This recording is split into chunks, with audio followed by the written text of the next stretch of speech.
session for May the 4th. Again, we're all present. The first item on this agenda is to review items on agenda for the May 8th council meeting. So please refer to that.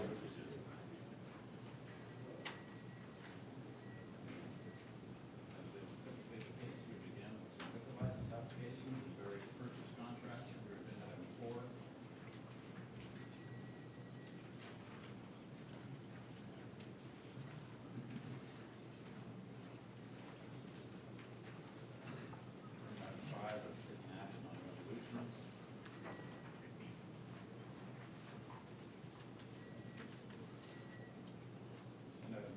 Setting May 22nd is the date for a public hearing on utility rates and charges.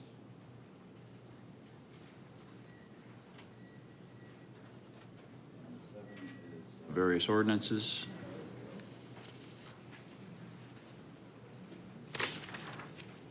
Currently, there is nothing off of the consent agenda. Do we want to keep it that way? Okay. I'm going to take that as a yes. Yes. All right. Next item on our agenda is item 2A, hear a presentation and provide direction on the general plan as it relates to the Superstition Freeway East Economic Activity Area. Mr. Wesley, welcome. Good morning, Mayor, Council. It's an opportunity to visit with you this morning a little bit about our general plan and the Superstition East Freeway corridor and some changes that are happening in that area. Entire general plan, 2012 to 2013, worked on an update to the plan that was approved by the council and the voters in 2014, and so it's our guiding document this time for the growth and development of the city. It includes quite a few different items in it to help us in that guidance of the development of the city. It's developed on 3 main principles: creating and maintaining great neighborhoods, growing and maintaining jobs, and providing great public spaces and cultural amenities. And so along with that, one of the key elements in the plan is what we call our character area map, which is one of the things we really focus on the most. I want to take just a moment and talk about this map and what it's about. Previously, we used to have a land use map, which would show the land uses we anticipated in various areas and was very specific to properties. When we developed this plan, we took a more general approach, and we talked about character areas. It's a combination of land use and building forms that we want to see to create different characters of an area. So when you look at the map, you see mostly yellow. That's neighborhoods, which is mostly residential areas, and you see we've got a lot of those in the city. Greens are parks, open spaces. Blues are specialty areas such as schools and airports. Reds are primarily commercial areas that we term as mixed-use activity districts because it contains a little bit more than the retail uses. The purples, are what we're really going to focus on a little bit today, are our major employment areas in the city. You can see those scattered around the city, major areas around Falcon and Gateway. But we look to have those throughout the city as much as we can so people can have places of employment for those higher wage jobs in various areas of the city.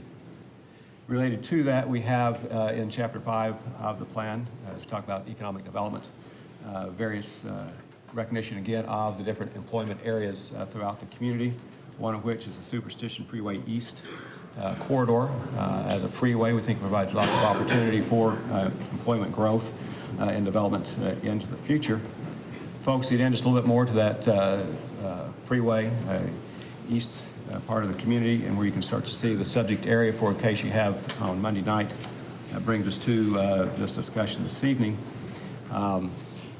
You can see its relationship to that overall area, and in this economic activity area, we refer a lot to medical uses as well as other employment type activities happening. And then translating that and looking a little closer at the general plan, again, the particular rezoning area that we're talking about in relationship to East Mesa and the opportunity to provide for employment activities in this area. You can see there are very few areas with that purple employment designation. There's a large one at the very east end of the community. That's actually state trust land and is impacted significantly by a floodway and by power lines, major power lines through there. So there's a lot of that isn't really very developable.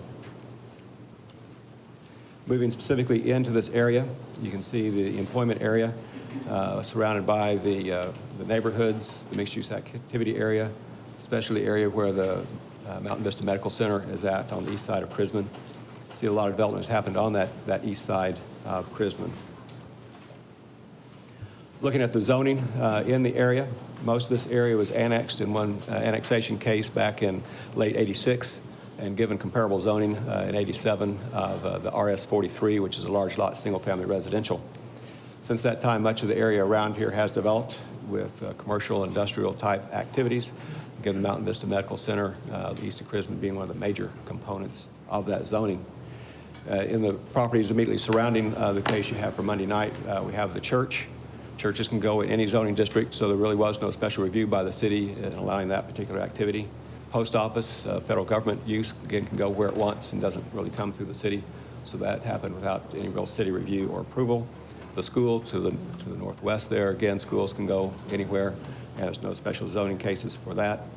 On the west side, where you see the RM3 PAD, there off the south side of Chrisman, and south of that, some commercial zoning with a BIZ overlay.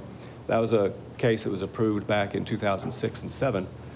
That was an area that's also designated for employment uses, but we worked out an agreement with the applicant at that time to allow the multi-residents in return for more intense employment uses on the south side of Hampton. So that's actually approved with a multi-story office building on it to help compensate for the loss of the employment on the north portion of the property.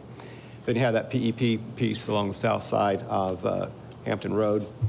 That was approved in 2010, and this is the site plan. Sorry, it's a scanned document, so it's getting a little bit hard to read at this point.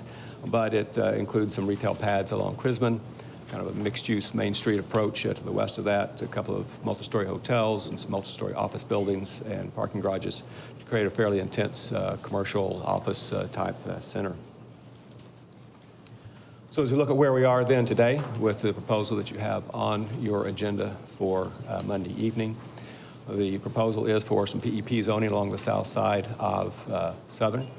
The office use proposed this time is conceptual. They'll come back later with a full site plan for that when they have a real user. And then the center, just south of that, is the piece being proposed for the multi-resident zoning for the residential casitas right along the north side of Hampton. So you can see its relationship to the uses around it and its location within this designated employment area, and is right in the middle of that. And will have some impact on how the properties around it will then develop by being in the center. We've been told by the representatives for the properties to the south of Hampton that they have some ideas for how that will develop, and particularly immediately south of the Chrisman Estates, the BellaFlora proposal. They think they're going to be submitting that soon. We haven't seen it officially at this point. But so you can see that if that proposal comes forward and is considered, that those uses together really do impact the opportunity for employment at this location. If both were approved, we would at that point need to come back and amend the character map to remove that employment designation in this location, because it really wouldn't have that opportunity to develop in that pattern. So we wanted to put this before the council this morning as you consider this first rezoning. Given the overall things that have happened in the area, it does fit in a large degree. Planning and Zoning Board has recommended approval of it. But as you consider that, we'd like to also consider that larger impact on this employment area. Again, thinking back to the general plan character map itself and the limited amount of area designated for employment in East Mesa along the 60 corridor, and what is that future policy, what would you really like to see there in the future, is a question that's for you to consider for uses in this area. Thank you, Mr. Wesley. Questions? Mr. Whitaker. Would you believe are the negative effects if we approve this project on the employment zone, just speaking generally? Mayor, Councilmember Whitaker, as we have employment areas and work with different industrial groups to move into those areas, one of the things that's often a concern to them is how close residential is. And they're often sensitive to moving into someplace that has residential too close. Approving the residential in this location, certainly for the properties on the north side of Hampton, the one immediately to the west of this, results in a pretty small area for employment uses that won't have much visibility. so I think it will negatively impact its ability to be employment. To the east, with the church, they're telling us that they plan to stay long-term, and that's their property. They don't have any real impacts there. The impact south of Hampton is a little bit more of a question. Certainly having residential in the area makes it appear more of a residential area and less of an employment area, so it would have some dampening impact on that. But Hampton can also still function as a dividing street, and we can make that distinction between the north side and the south side. Mr. Wesley, we've been talking about employment. What about retail? Was this ever considered as considered as a priority for this part of town as well? Mayor, the retail has really been focused to the intersection of Southern and Crisman and somewhat along Crisman Road. The previous general plan, as well as this one, I don't recall the one before that, but did designate this largely for employment as opposed to retail uses. You know, I drove past this area after the introduction of the zoning case a week or two ago, and so my eyes were kind of opened to it, and I noticed I'm sure I've seen it a million times, but I was struck by the character of this freeway frontage, that there's this flood control canal that runs adjacent to the freeway, and so it kind of creates a larger than normal setback, it seems, from the property to the freeway. And so it wasn't, I mean, to what extent does that impact the retail or the commercial viability of this property as opposed to other freeway frontage? Mayor, this has been a little bit of a slower growing area. It's taken a while for development to get out to this area, but we're starting to see a lot of activity. And that does push it back a little bit, but it's also, there's not much grade separation here, so the property is very visible from the freeway. And so that slight additional setback, I don't think, impacts it to a large degree. Okay. So we have one zoning case that we're considering on Monday, and then two that are rumored to be teeing up. Is that correct? Mayor, in particular, the one immediately south of BellaFlora development, that applicant, by having gone so far in developing the site, have told us they will probably be submitting sometime in the next few months.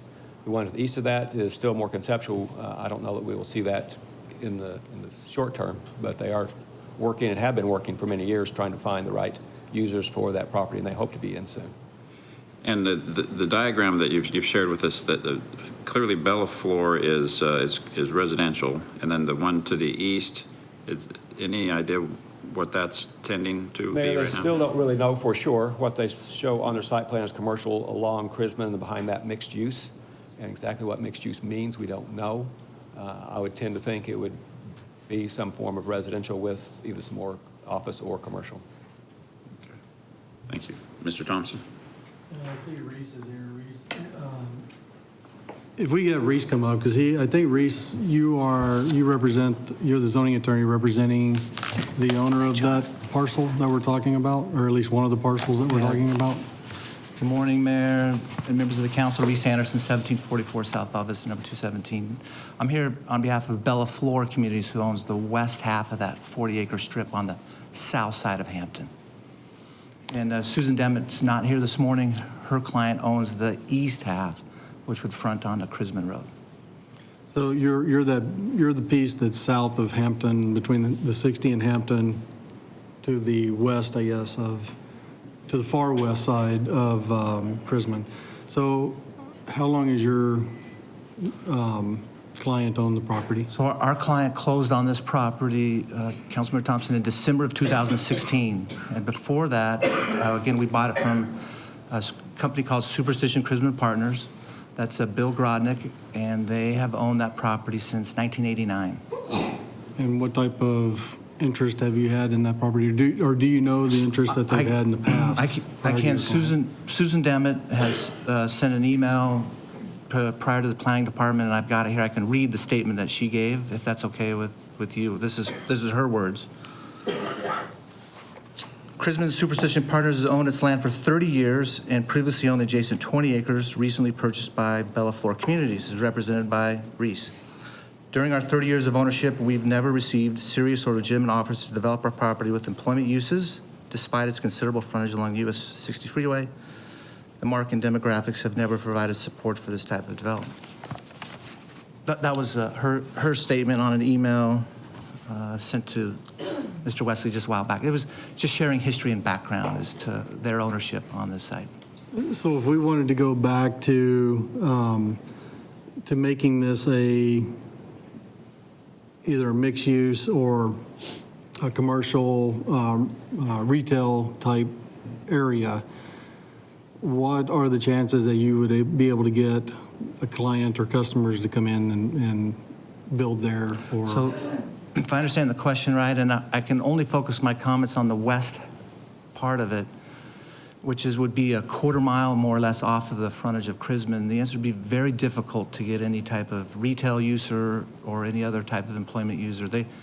In speaking with Susan and her client, Bill Grodnick, they have never received any offers for any type of employment user, especially for that interior piece. They've had offers to do some of the couple hundred feet deep off of Crisman, but nothing to come all the way back. And we recognize that there's a 2007 site plan out there that's approved, but that site plan never materialized, and the developer that came along and tied that property up walked when they could never develop. But I'm probably going too far astray. I want to stay focused on your question. But they probably walked during the recession, right? And a lot of people did that. A lot of people did that, yeah. Okay. But today, and I would just ask everyone to just, as we bring a case forward, let us share with you information about legitimate interest and offers. But as of today, and this property is being highly marketed, they just haven't had any interest for these type of uses here. That's not to say it won't come. But that comment, I'm focused solely on the Superstition Crisman frontage along Crisman. That's the key piece. Do you know if Susan's marketing that piece? Absolutely, they have been for 30 years, and and they are now actively marketing that piece. Okay. All right, thank you. Any additional questions for Mr. Anderson? Yes, Mr. Winkle. Mr. Wesley, I know you approved the general plan not long ago and put a lot of work into this plan. That being said, is there any wording saying that when you assign a zoning to an area through this plan that was approved by voters, how long it can stay as that before someone needs to change it because it's not successful or something like that? Mayor, Councilmember Winkle, no, there's nothing specific in that. We do continue to monitor the change that happened in the community and development within the plan, and either because of a specific development will require a minor general plan amendment to accommodate those changes, or we anticipate the city will be initiating some changes to the map in the near future based on situations that have happened. We see the character that was considered at the time the plan was approved is really not the direction the community's going, and so we'll want to update the map to be consistent with those things. Not every 10 years, though, we have. Yes, I think the answer is that's true. 10 years. Right. The whole general, Plan is Yes. pre-adopted, so that would be, I think that's the way to look at it. But there's nothing saying specifically that a private owner is stuck on something because of zoning. Now, they can propose a general plan change of their own if they're larger than 20 acres or less than that. Again, we put flexibility in this plan so that small changes can happen without really having to change the plan, because it really doesn't affect the character necessarily of a larger area. Okay, thank you. Okay, I know we've got, yes, Mr. Luna. Mr. Wesley, thank you for the presentation. I know as a city council member, we grapple with this all the time. We get proposals from developers that want to build homes, and we get proposals from commercial. The commercial is slow in coming. And so we try to, okay, what's the best use? You know, we hear Mr. Anderson talk about, well, it's been available for 30 years and there's been no movement. And so we look at these sites and we look at what's the best use for the site. And certainly I want more employment and I want more jobs in the area. But then how long do we wait? So we get to that point where we're getting a little bit impatient. So I just want you to understand our frustrations at times. Sure, Mayor, Vice Mayor, we understand that. That's one of the reasons we kind of want to have this discussion with you today, because we know there is always that tug going on, and we want you to be aware of how this is affecting this area and the opportunity to really make that policy choice here. Are we preserving employment for this section of the community or not? Yeah, Mayor, Council, and we recognize that. At the same time, we also recognize there's new dynamics that are taking place in this eastern part of Mesa. If you go look further east of here at Signal Butte on the north and south sides, there is a lot of growth, and it's happened in the last couple of years. So while someone may hold on to a property, which might have been a pretty good deal back in 1989, right after the freeway was put in, I guess we have to look at it from the city's perspective. We don't really look at it from that term. We look at it from a long perspective. And anytime we have freeway, I think our just point to the council is we have very few places along the freeway that has visibility. We want to be just careful because we know that a priority of council is to find opportunities to create jobs. But if we don't have a place to build out the jobs, it creates conflict. I wouldn't know that we would say that we think this is going to happen soon, but I don't know that as a city, we're kind of looking down the road. But we know that there are properties, I mean, there's a hospital and there's a major retail center just on the other side of Chrisman from here. So it's a tough spot, and I think the concern we have too, because we've seen it, if we allow more residential closer to the freeway, and even though the corner at Chrisman and the 60 remains some kind of mixed use, yeah, I can already hear 5 years later someone's going to go, well, that didn't happen either. Now can we put something else in? And so we kind of, it'd almost be better if we were going the other direction, if we could do the corner first and then see where it is. So we're just trying to help maximize the opportunities because it's very difficult when you see the plan, the paper in front of you, it's dominated by yellow. And so there's the proportion of yellow to purple. So we get it. It's really a policy of the council because if we're going to create job centers, we need the purple and we need the land in the purple to do it. We offered yesterday to the representatives that the city would work with these groups. There's some challenges with the utilities, the Hampton road improvements, that if they come up, have the right client that's bringing jobs, the city would assist with utilities, with road improvements. We suggested that they need to kind of clean up the property and make it a little more presentable. While it said it's available, if you drove by there today, it's pretty rough. So we're willing to do whatever we can to help because we recognize maybe there's some things the city can do to also help these landowners to market their property. So, Mr. President, this is interesting in that the staff recommended denial. P&Z was persuaded. I didn't watch the hearing, so if you help me understand, I assume P&Z was persuaded that because of all the surrounding residential, that the character of the location was predominantly residential, and it just fundamentally fairness, it seemed consistent to agree to more residential in that neighborhood. Is that kind of the character? Yes, Mayor, that's pretty much it. As the applicant made their presentation and pointed out the uses that have started to impinge upon this area, again, the school, the church, the post office, its location off the corner where it has less visibility, the employment, but really retail uses to the east, and the quality of the project that they are bringing. The P&Z board determined that overall this was meeting the intent and direction of the plan, and so did recommend approval. And so the issue that kind of tees up for Mr. Anderson and the folks that he represents is that that domino has fallen, so our domino ought to fall as well. This kind of continues to cement in the residential character of the neighborhood, and it would be out of character to force something commercial or retail into that situation. Is that the argument that we should expect? Mr. Mayor, that argument was never one that we were putting forward.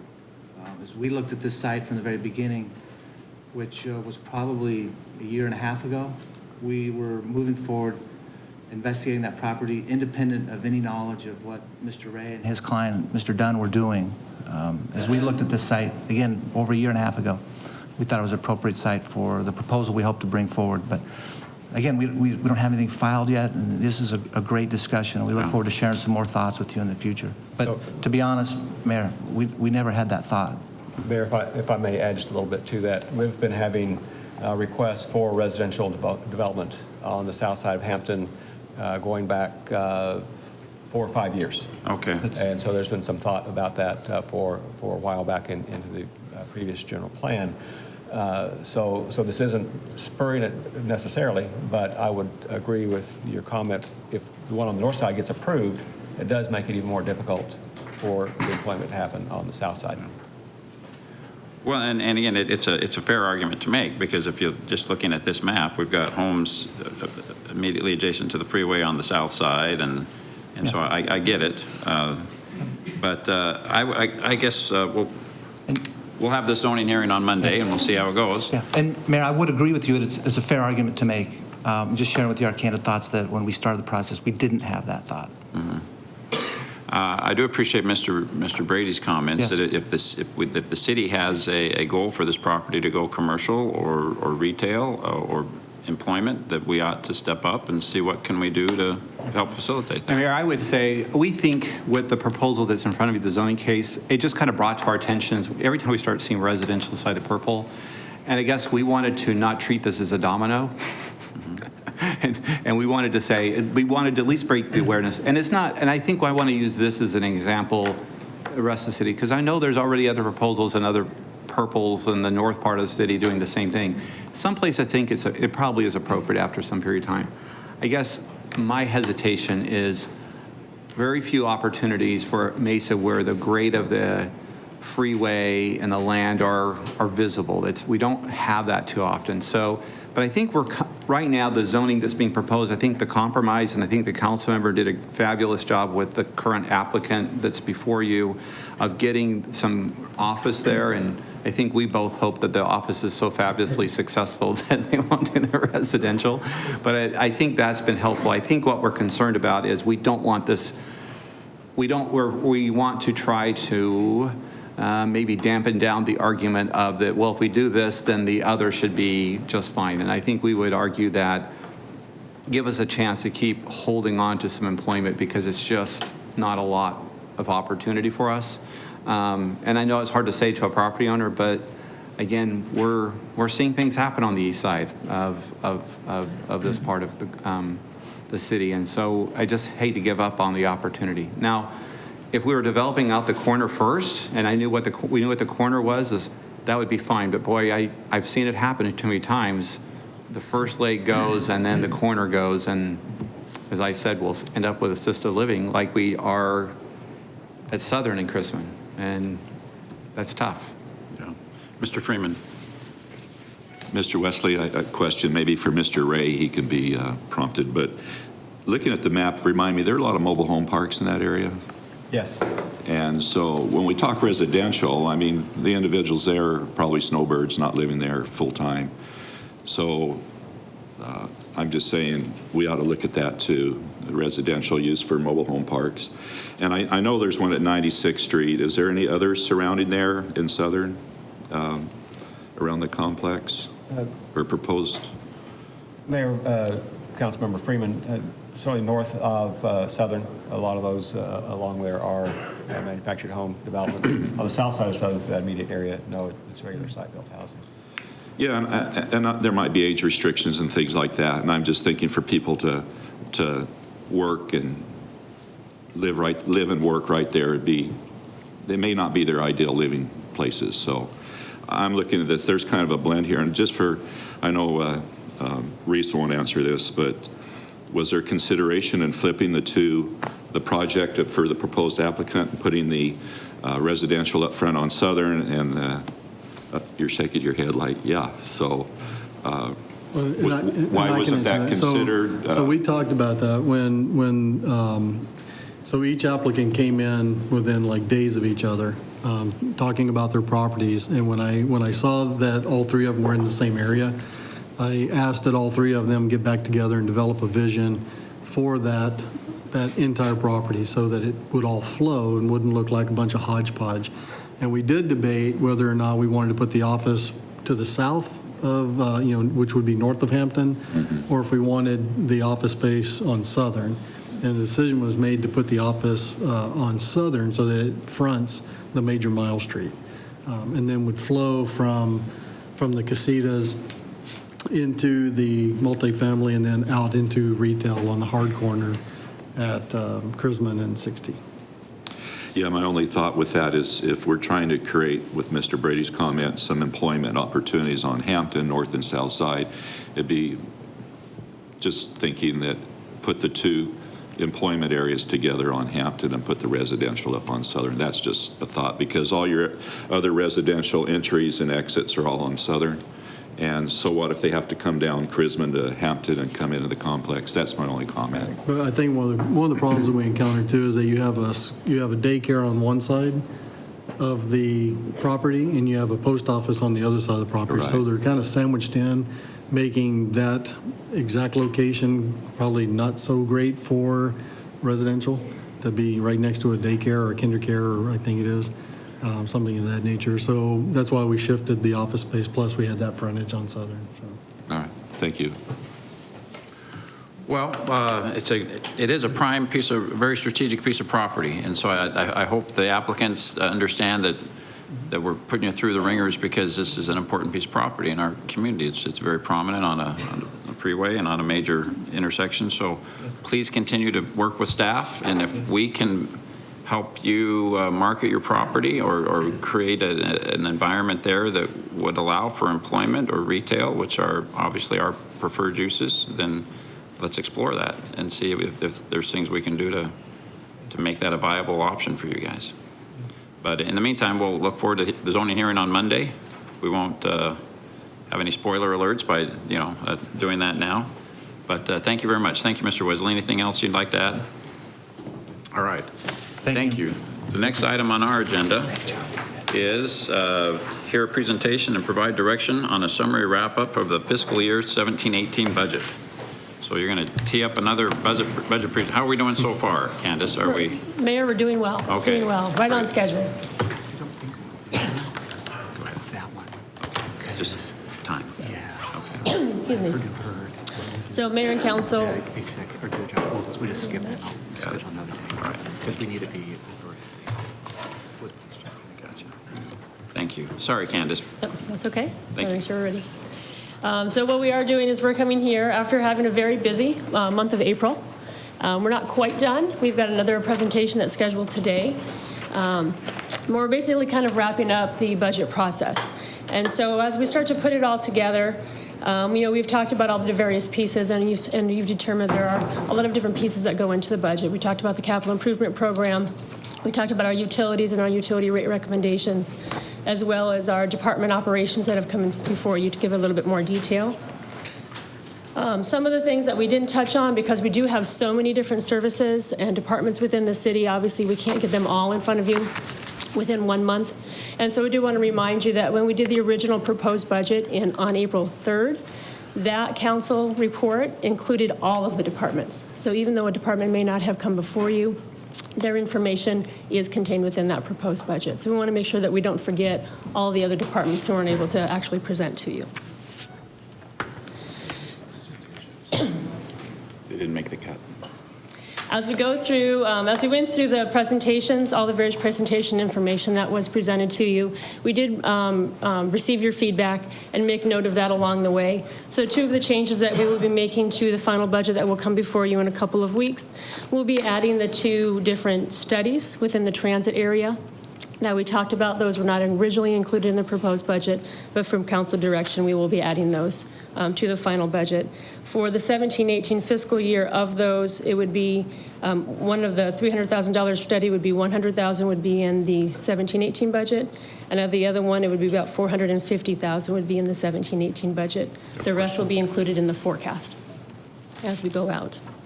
Some of the other feedback that we received and that we will continue to work on as staff is looking at our public safety areas.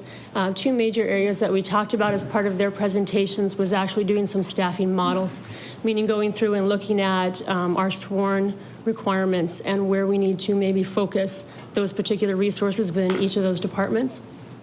And so the staff will be going back and looking at that and determining some standards for using sworn personnel versus civilian personnel.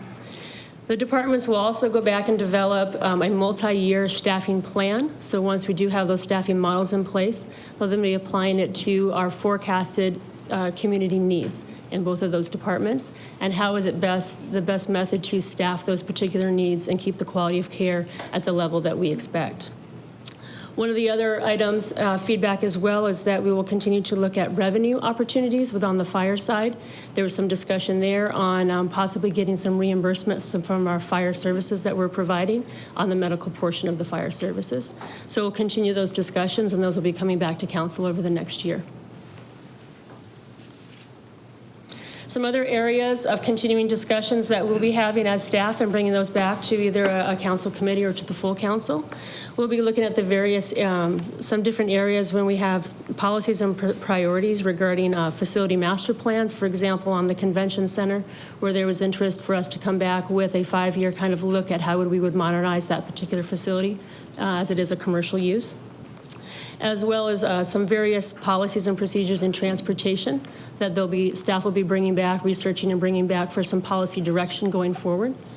And then also looking at the library and possible expansions of service in our southeast Mesa area to provide services down there, as well as looking at the possible early education centers and how we would focus on those, whether they're within the same facility or separate facilities and those types of things. So those are some of the things that we took from the presentations that will be ongoing discussions. So while they're not an immediate impact to the 17-18 fiscal year budget, they are continuing discussions that we will be having with council.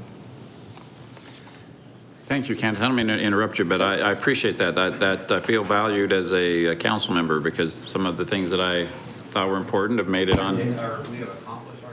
Well, thank you for listening. But just to make sure, so staff will chew on this for a while, and then you'll come back with some recommendations. And when might we hope to see that happen? We haven't put together a timeline for all these. Let us come back and maybe put some milestones we can come back. We want to make sure we're identifying the actual directions, and then we can kind of schedule those. We haven't made that assignment, but yeah, we can come back with some ideas. Because I think you talked about maybe some physical assets possibly to look at. So, and you mentioned vacant. Well, none of these are, the hair isn't on fire or anything, but these are good ideas that ought to. Yeah. No, we'll be going into the summer break here, so I would imagine, hopefully, as we come back out of the break, and that sometime in the fall, we could start having bringing back to conversation with council about just some ideas. I mean, there's not a lot of money associated with these, but I think it's important to have these discussions and at least identify the opportunities and at least get some direction from council. We're going the right direction. Whether it's the early childhood education centers and maybe, the library, is it in existing facilities or is it new facilities, and where is it? And all these things I think will need to come back because I think they will affect future budgets and future opportunities, whether it's bond elections or operating budgets in the future. I think we were kind of a good group of citizens to solicit some information from, much like, the community outreach program that we're going to launch here, hopefully within a few months. Oh, and sure. so it would be nice for these ideas to maybe percolate through that process as well. No, that's great. And we the library project, that to me seems like we would be teeing that up for a 2018 bond, perhaps. I think, and we'll be presenting on that digital effort, outreach, and I think we would even kind of put it into where people could actually, at the very beginning, see that's an idea that's out there and see what interest there would be in from the community in supporting something like that. Okay. Mr. Freeman, did you have a question? I did. Okay, thank you. Kind of for Mr. Brady too, but Candace, on the staffing models on the fire department, we talked a little bit about cost recovery on possible nursing homes. Mm-hmm. Yes. And I haven't got the phone number for the school inspection program yet, but I'm sure it's coming. Oh, yes, we need to get that too. That's on my list. I think we actually have it. I think, John, did you decide the answer was yes or no? It was $40,000, I remember that. And if we're trading in kind, I understand that. I think that's And what we were looking to do. I think that's we were trying the to find balance that we're something to looking at. offset it without cash, but more of a contribution. Isn't that right? Yeah. Yes, we're Mayor Councilmember Freeman, we are trading in kind. So we traded off use of some of their facilities for the inspections this last time around. Is that written down somewhere? We just kind of like gentleman's agreement, shake hands and move on? Most okay, likely, yeah. I'm good with that. Just the school inspections, and I brought that up, nursing homes, and maybe other inspections. I'm sure the fire department has a lot of other things they can do, but those are some things that maybe they can do some cost recovery. Yeah, that's what Candace is referring to. Okay, because all I saw was the low acuity calls. Oh, what she... I did, and I do apologize that Mayor and Council that I left that off the slide. It was, I my fault for leaving that off the slide, but it is revenue opportunities that we'll be looking into as well. Yeah. So we talk about the staffing models and the staffing plans. That really is the staffing models and plans for providing all of the various services that the two departments provide.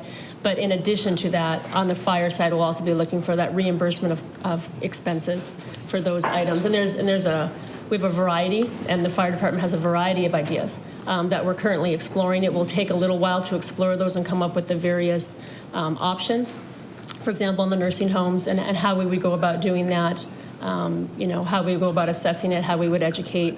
Is it a combination of education and fees as well? So there's a lot of things that they're working through right now. That'll take a little bit of time for staff to work through that, and then we'll be bringing that back to council over the next year, sooner rather than later, hopefully.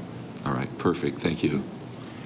I spoke with a Gilbert council member this last week who, just independently of our conversation a week ago, was telling me that they are going to explore assisted living facility financial consequences for multiple calls, for not relating to real emergencies, but more related to understaffing and using the city resources as their business model for providing services.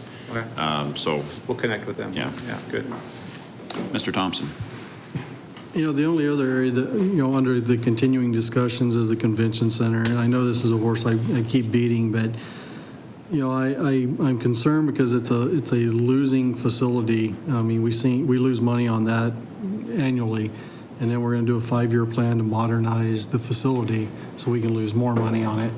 And so I have concerns on that. So if there's a way that we can put together, look at either repurposing or doing something so that it at least breaks even. I mean, if we're going to have to dump millions of dollars into something that's a losing money, that's kind of, to me, it's adding more fuel to the fire. So I just want to make sure and be careful, when we start talking about modernizing the convention center, of how much we're going to put into something that's continuing to lose money. Mr. Luna. Thank you for putting the convention center, because that's a real attraction. We want to bring business into the community. So I think it's critical that we work with Visit Mesa as we look at modernizing what that's going to look like, to look at all other convention centers around the country to see what attracts people to want to come into Mesa, because it's real important. It brings people into the valley, brings them into Mesa, and so working in conjunction with Visit Mesa is essential as we move forward in this process. And Mayor and Council, these are plans that staff will be working on, so no modifications have been made to the budget or to the forecast at that point. So we would actually be coming back, doing the analysis, and then coming back with those recommendations that would then be up to council priority on whether we want to include those as monetary changes into the budget in the future. So, and Mayor, Vice Mayor, the Visit Mesa is very important in this conversation. The other, really, our partner at the hip is the hotel. And we actually work, it's almost as if this is part of the hotel in many ways. So I think as part of the study, we're going to be working with them so we can complement each other, because we also have to be careful we're competing against each other.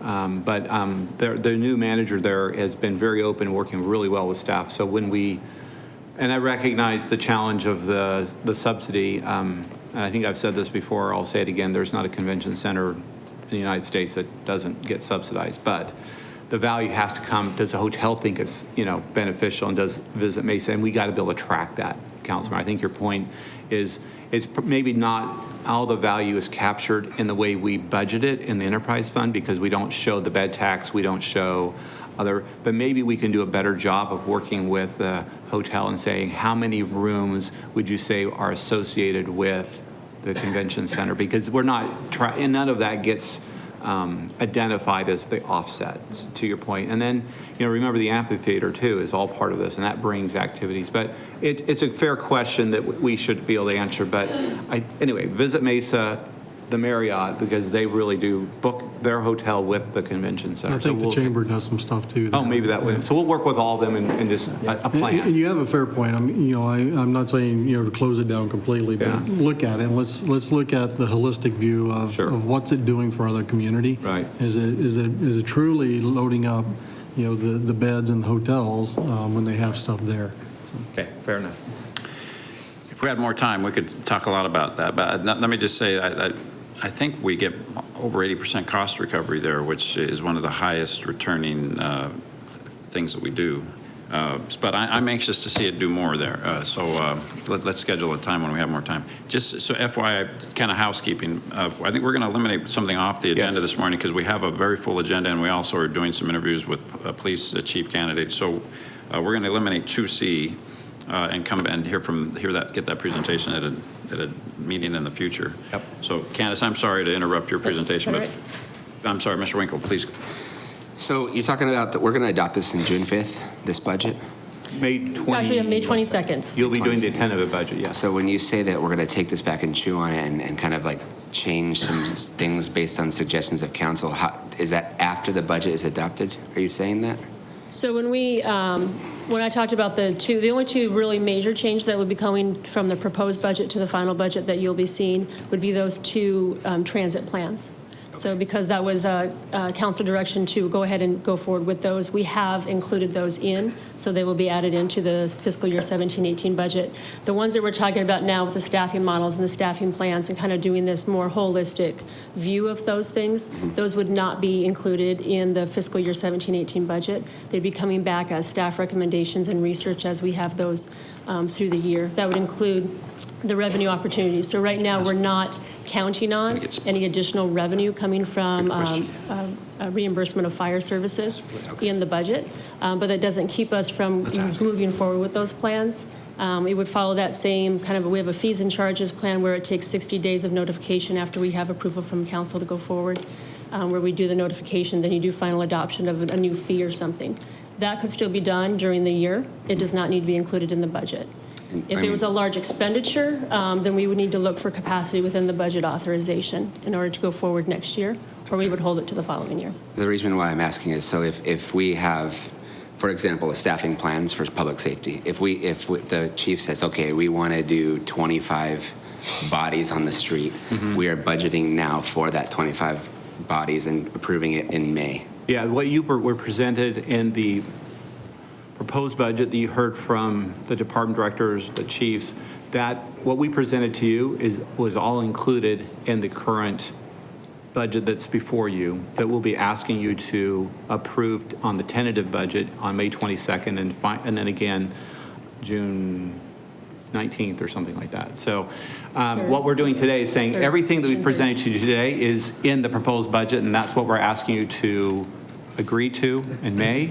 And then in addition to that, the financial impacts, the only two things are the items that are on that slide 3.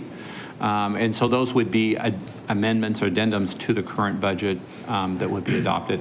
Everything else that we're talking about are projects, reports that we'd come back to the council. We don't have a contingency for any of these right now. So most likely we would do the studies, work with the chiefs or department directors on these subjects, and bring it back for a later time, maybe a future budget to be considered.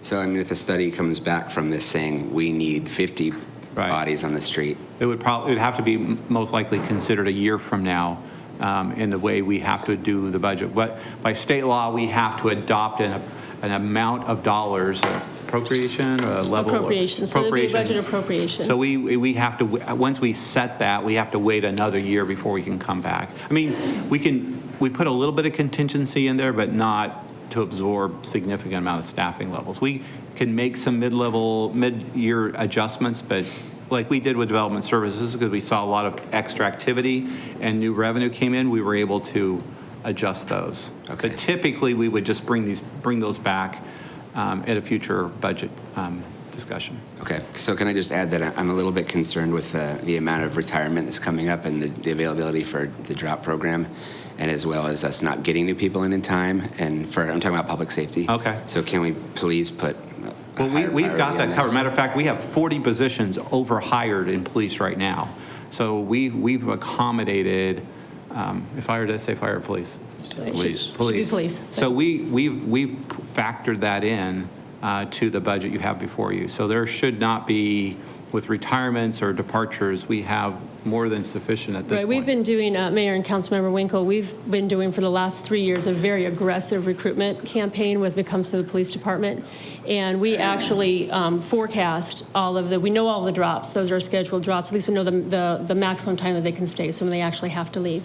And then they also watch their the other drops during the year. Or the retirements or terminations and so forth. And we watch those very carefully, and we make sure, because we know there is a long lead time to get that officer back, that position filled. And so we actually overhire, if you will. We have a lot of recruits in the academy and a lot of recruits in training. And so we have officers in trainings right now out on the streets, and they're ready to go in those. The goal is that we never have a budgeted vacancy. That's the goal that we've been doing for about the last 3 years, that we'd rather have more in training or in reserves extra than actually have any budgeted vacancies. Candace, what is that number today we have in addition to? In addition to, we have, I do think your 40 number's about So right. We already have a group of 40 that were already in training or training to take those positions. Okay, last comment, and then you can have Kevin. But I'm just concerned that as we grow and have these great technology places come and stuff like this, that if we don't have the safety level, that they might not want to, or might not feel safe locating. So essentially, I hope that we prioritize keeping at a very good service level. What statistics are you looking at that you're concerned with as far as public safety goes? I'm just looking at numbers of bodies on the street and what I've seen and what I've heard and what I've been around. I mean, basically economic development depends on someone feeling safe in an area, bottom line, right? Yeah, I'm just curious, as we talk about different KPIs to set our goals, I didn't know what numbers you're specifically looking at to indicate that the safety levels aren't there, that people don't feel safe when they come into our community. I'm just saying what people have told me. I mean, I'm sure if I was going to data back that, I have to look that up. So, I mean, that's a good question. Mr. Thompson. I think to Councilmember Winkle's comment, when we're looking into the future, we have to understand too that we're going to lose 21 officers based off of the civilianization of the positions. So, to your point, we are going to be losing officers probably over the next couple of years, just through attrition alone, that aren't going to be replaced because those positions have been civilianized and we're not, so the 21 that we're actually losing that should be probably going on the street really aren't going to be going on the street. No. Well, the civilianization, so the 21 that you're talking about, when we're civilianizing a particular position, those sworn officers were not on the street originally. They were doing other duties, more administrative type duties, hiring officers and that type of a thing. And those, as you're right, as we civilianize, what that means that we're replacing that particular sworn position with a civilian position. The officer who was in that position will be moved to another budgeted position. But the number of officers on the street will not change. The number of positions that were assigned to the street will not change based on civilianization. Right. The chief is actually moving more of the positions, and that's kind of the outline that he did during his presentation, where he's actually moving more of those types of positions to the street. And kind of moving those duties, not replacing them with a civilian, but moving those duties to other folks, either other sworn or other civilians. So we actually will end up with more positions on the street within the next few months. But I guess what I'm getting at is the chief can't go up in head count in his department. So when you change those 21 positions from sworn to non-sworn, there's still 21 officers that aren't going to be on the street because he can't go up that 21 and absorb those into his department head count, is what I'm getting at. Yeah, I guess the simplest way to say it is there will be more officers available for shift duty than there are today by 25. So the chief will have more positions today. I think the number went from 303 to 330 in next year's budget, and that's a huge increase from what currently is available on the street now.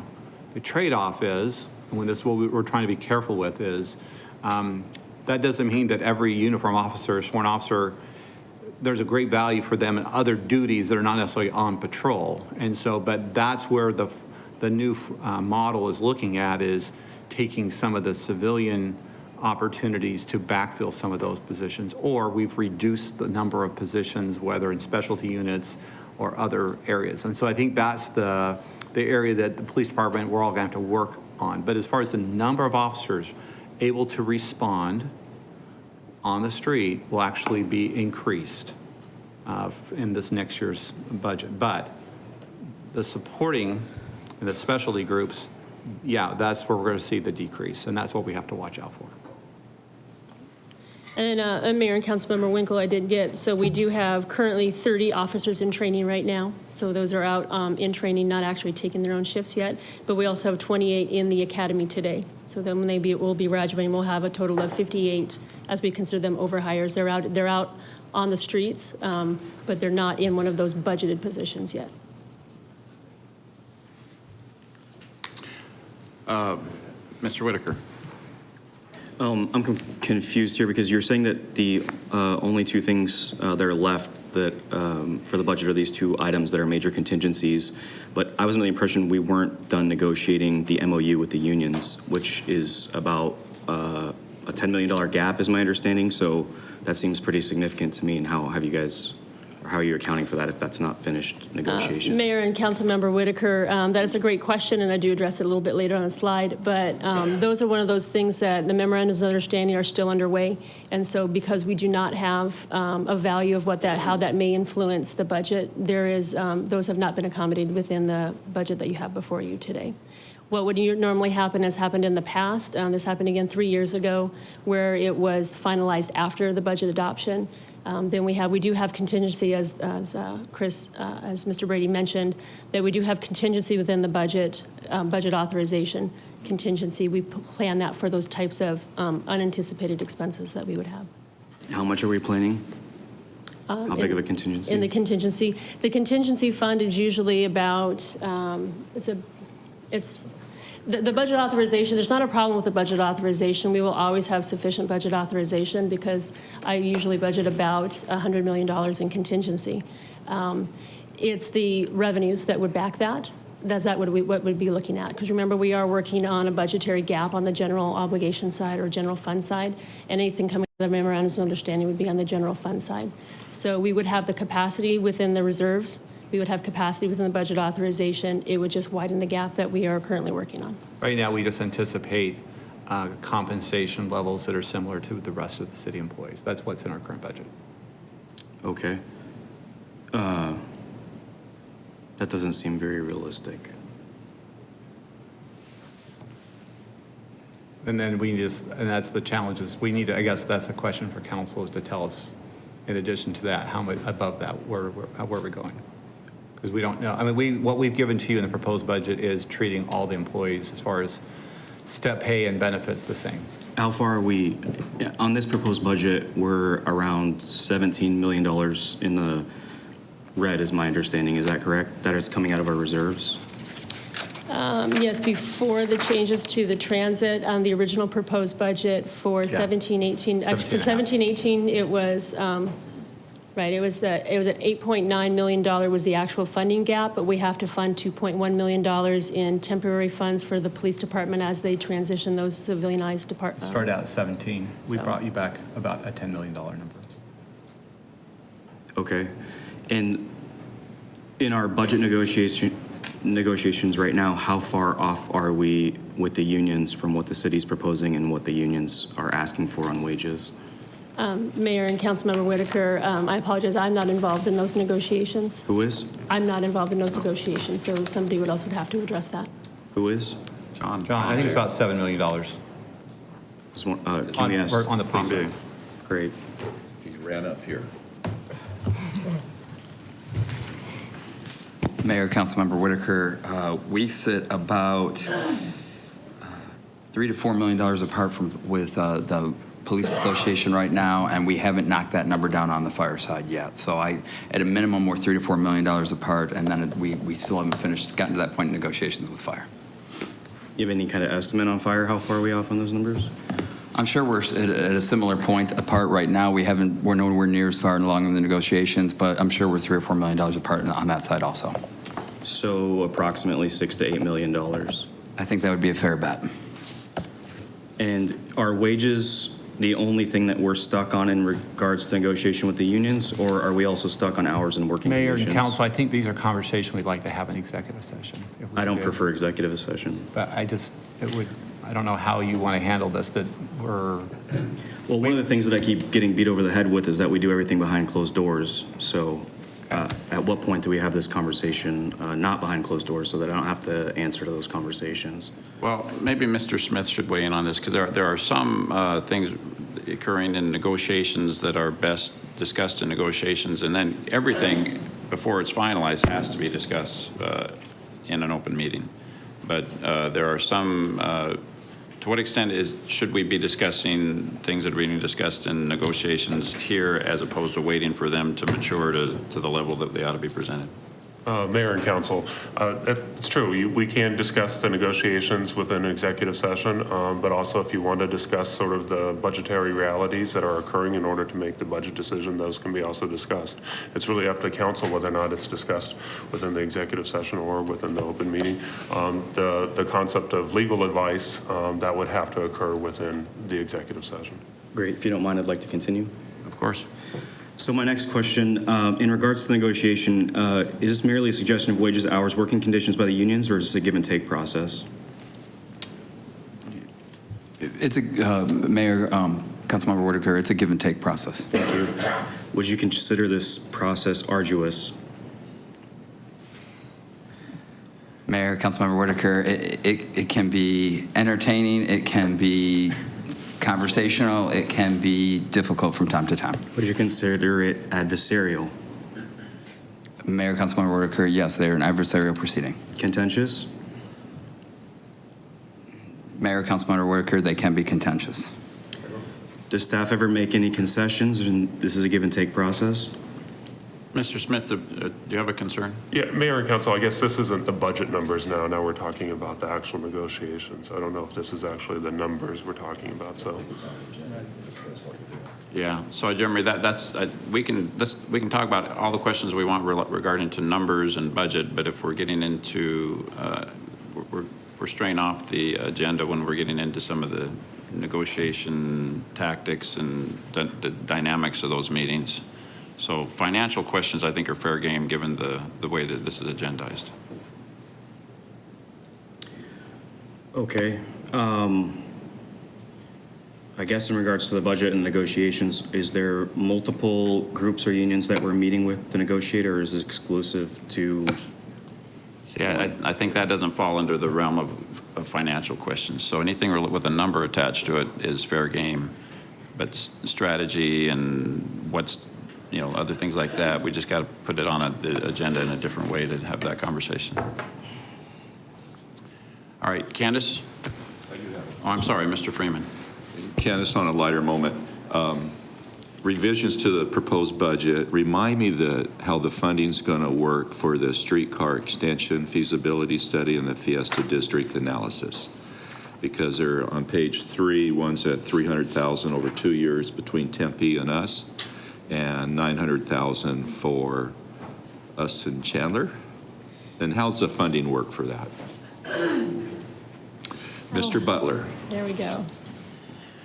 Mr. Mayor, Councilmember Freeman, and Jody's not here this morning, so I'll try my best to give you this information. But the numbers that Candace is reflecting represents Mesa's portion of those studies. Each of those studies are at a different level of technical nature. We're further along in the Fiesta District Downtown Chandler study because we've already done an initial phase 1 of that. So this is taking that to phase 2, where we'll be looking at more of a technical side of that. On the Rio Salado study, we're partnering with Tempe to kind of kick off what would be considered the next phase of the streetcar, extending from roughly the ASU Stadium over to the Cubs facility in Riverview. So that would be a very preliminary study looking at the feasibility of that and preparing both of those projects for potential regional consideration if and when a Proposition 500, as it's being called, would be considered by Maricopa County voters.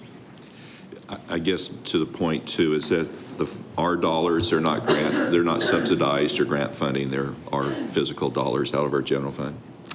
That's correct. Okay, that's my, thank you. On that topic, and I don't mean to jump ahead in the agenda, but the last couple of days I was in Washington, D.C. meeting. I met with Department of Transportation people. I met with the Vice President. I met with people that are talking about President Trump's $1 trillion infrastructure proposal. And I was with folks from GPEC, and we were talking about Prop 500. We were talking about regional transportation funding in that context. And it struck all of us that, oops, we are behind, because there's a big portion of this infrastructure money that's going to be available from the federal government that is going to be earmarked for transit. And so the more preparation we can do now to set the stage for Prop 500 and to have Plant Phoenix is in an enviable position, because they have a well-developed proposed transit plan. They have a city tax in place to provide a lot of local funding to match that. I came away from that the last 2 days thinking this is more important than ever, that we do the studies necessary to be in a position to compete for some federal money for infrastructure that includes transit. So I thought this was a good idea a couple weeks ago. Now I think it's a very important idea that we proceed. So just to remind me, Scott, the Chandler, Tempe, they're kicking in some money with these. Yeah. Yes, sir. Both are different on each study, the proportion, but yes, they're funding their side of the ledger from both Chandler and Tempe, respectively. And Mayor, I would also add that in addition to transit, we need to be getting ahead of the game too on our major arterials and freeways. And so in the budget, and I think we talked about it, it was already included. You know, Broadway Road, we're looking at continuing to do the studies and the concept plans so that would be teed up and ready to go either through local funding or possibly a Prop 500, but also State Route 24 and the roads that connect or intersect State Route 24 and the whole Southeast Mesa would be, we think those are prime candidates. So we're moving forward to try to look at those projects also. Okay, thank you. Mr. Luna. I don't want to forget that broadband deployment is also part of the infrastructure that is part of President Trump's budget. So we need to work closely with Beth Union and her staff to make sure that we capitalize on that and try to get the funding we need to ensure that we have those capabilities. Mayor and Vice Mayor, I would just add, I think engineering and transportation, transit all do a very good job of staying ahead of the curve. We're better situated than most of our neighboring cities when at Maricopa Association of Governments, when state DOT, whether it's on the aviation side or the street side or other mechanisms come up with extra money at the end of the year, usually that they need to spend. I think we've done a better job than most other cities in the region of being able to capture those dollars because we do invest on the front end. And sometimes I know that's difficult in tight budget years of finding that, just like we're doing today on the transit, proposing to do this year on the transit side. But those investments really do pay off when we have a project that's ready to accept state, regional, federal funding that we're able to put into those projects. It really does benefit our citizens by getting that infrastructure into place and saving money over the long haul. Great, thanks. Candace, let's see how quick we can get through the rest of your presentation. Okay, so what we'll do is, these are all good conversations, and I think one of the things that we need to always remember and kind of take away from a budget discussion is that budget discussion is just not about numbers. Budget discussion is about policy and procedures and the direction that the council wants to go in and the city wants to go in. And that's where we put our priorities. So as we look at what we've heard over the last few months, especially during the council strategic planning sessions, what the city will be doing on that behalf over the next year, one of those is the digital community engagement. And so there we have actually 3 different areas that we'll be working on. But in essence, it will be developing applications that we can use in social media or online and putting folks and applications in place that would allow that to happen. And you'll have more information coming forward on the next Mesa community engagement campaign. That'll be a little bit later this month, so we'll do a little bit more on that. But just so you know that we did hear that, we did hear the feedback, and we are moving forward, excuse me, in that direction. Okay. On that is also, the point of that is to expand our presence online, but also our access to information. our access to information, citizen access into information, trying to make that as easy as possible. We currently have our open data portal, which we have had open for about a year now. So it was kind of our first steps in to open data out on our website. It's been up and running for about a year. I did want to give some just real quick statistics in case anyone's wondering, is anyone really looking at the data on our open data portal? If we look at just the last 4 months, which we have probably had a steady amount of data that's been out there. We added it over the last year. And over the last 4 months, we've had over 5,000 unique sessions, 2,800 unique visitors, almost 8,400 data sets have been downloaded. That's just in 4 months. And we've had over 16,000 data sets or visualizations viewed. So people going out and actually looking at the data, looking at the visualizations that are out there. So we do have a lot of traffic on our open data portal. As the staff has become more experienced over the last year, we're learning that we need a more robust portal than we currently have. Again, we started out kind of trial to see if there was actually interest in the community. There appears to be. So we are currently, the selection process for a new platform to host our portal is currently underway, and we hope to have an official request out within this month for the various options that we have to look at. Mr. Freeman. Are we utilizing like Channel 11 and other suggestions, maybe neighborhood services, and get it out like Nextdoor and other social media networks to get this information out? Is that well, there's a reliable combination, way? Right, of two different things. The community engagement would be using the social media and the networks and so forth, and that'll be, we actually are recruiting a chief digital officer that will oversee those types of things and making sure that we are taking advantage of all of those opportunities, all of the that are out there. But at the same time, we want to make sure that our open data portal, which is where we are actually taking our City of Mesa data and putting the raw data, if you will, out so that anybody can go out and do their own analysis or download or build their own applications, which is what we find a lot in a lot of the other cities, is that we put our data out on the site and then these other entities go in and figure out how to create an application that would use that data. Okay. Is it, locations of parks? Is it, crime statistics? Is it those types of things?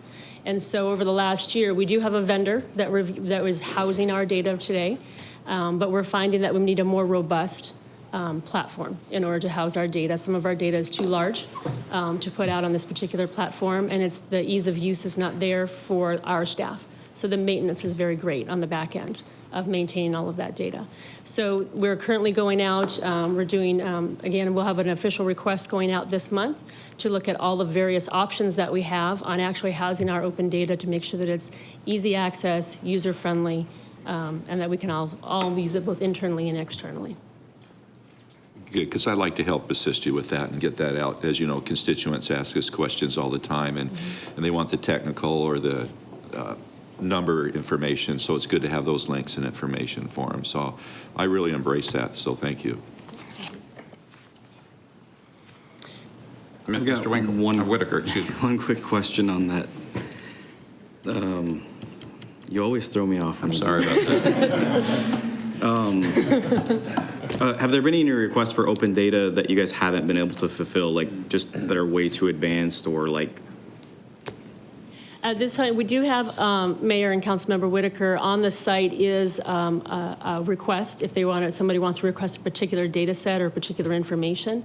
At this point, we haven't received very many requests through that, but everything that we have been able to give back. Great. So, and that is the goal, is to have. We get a lot of public records requests where people want to come in and have particular access and particular data, and it would be great if that data was already available, and when that records request came in, we just gave them the link to the data that's out on the site. That'd be very helpful to those people who are looking for that type of data. We do, when the data that's out there, we kind of did our top 10, if you will, and we looked at other cities who had open data portals and asked what is their most requested or most downloaded data sets, and that's where we started. So we started with those. But again, there is, it's on our website. There's a link right from our home site that you can link right to the open data portal, and there is a way to request data sets.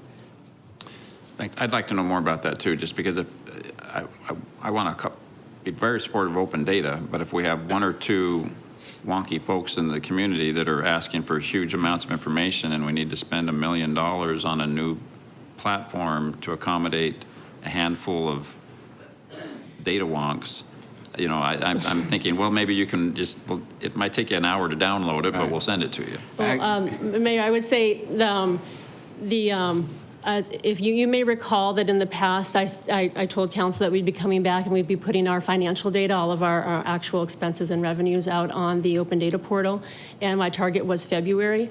Fortunately, we did meet the February target. However, our current platform will not allow it to be searchable on the website, and so it's actually our financial data is one of the data sets that would be highly searched, I think. Unfortunately, this particular platform does not allow it to be searchable within their platform. And so Mayor, that's just one example. Mayor, and I agree. I've had the same comment about, you know, if there's 5 people out there or whatever that are looking for this. But actually, we believe probably some of the biggest users will be internal, because it's really pretty laborious to change out our KPIs or add one or modify it. And so we're looking, there's a lot of tools out there. It's a growing industry. So we think that while it would be a great outward facing and let the citizens and anyone interested have access, we also think there's going to be a tremendous amount of opportunity internally to be more aware and being able to facilitate management inside the city of looking at our own data too. So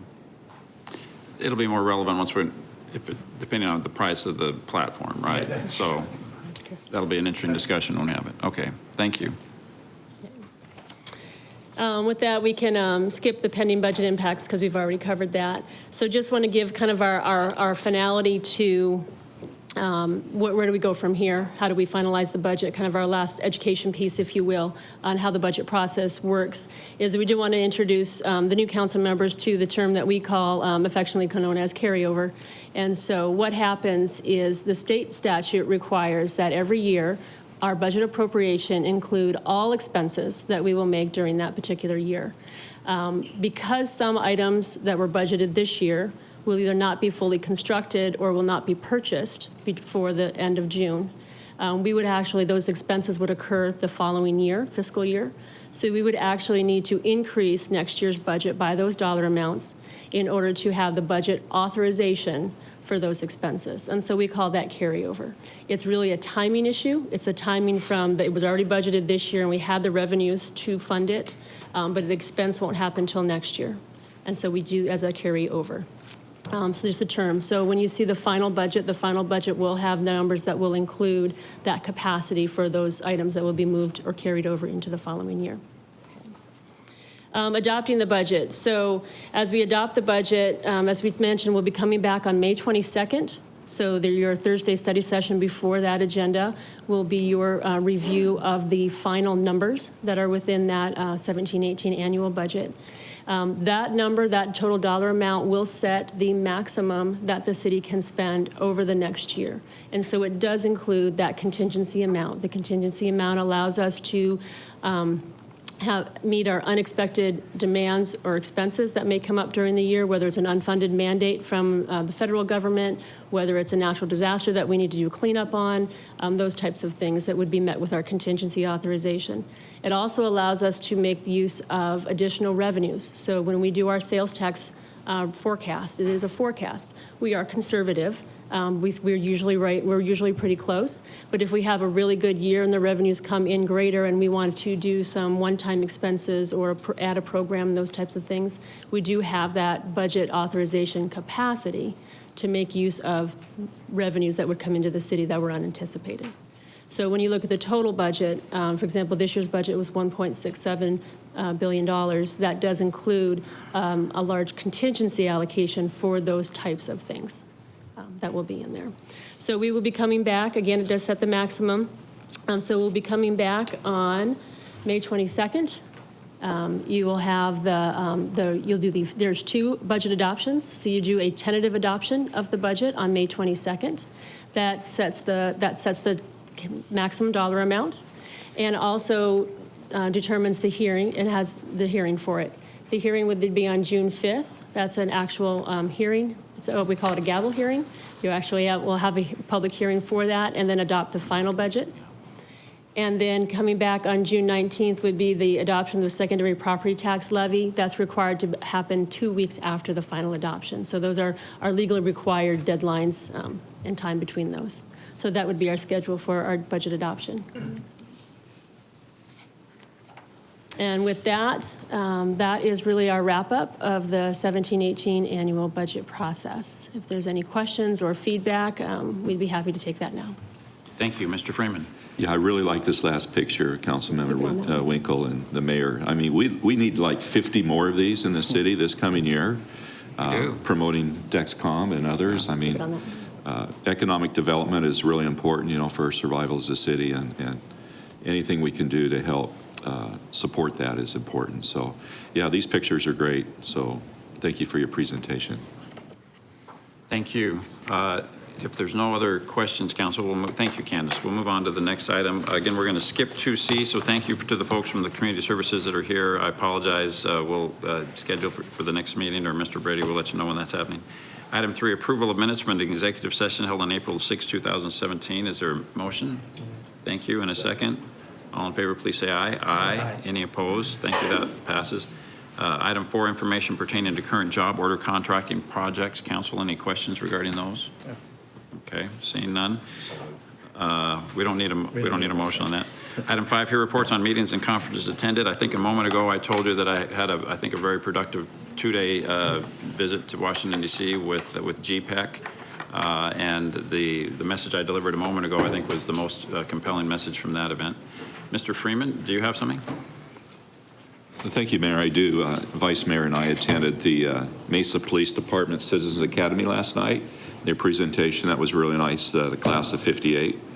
And we attended that. The Vice Mayor spoke, gave a really nice speech on that. So it's nice to see citizens get involved in our community, and especially with our police department. So you guys had a class of 58 event last night? No, it's the class number 58. Okay, all right, I'm sorry. It was the class of 16. Oh, you're so. I was saying you guys are doing very well for the class of 58. Mr. Luna. I think I just aged a little bit. Okay. Yes, I want to give a shout out to engineering, Beth Huning and RJ.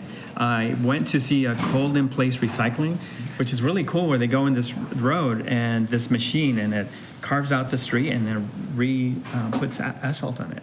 And it's called cold in place because it isn't hot.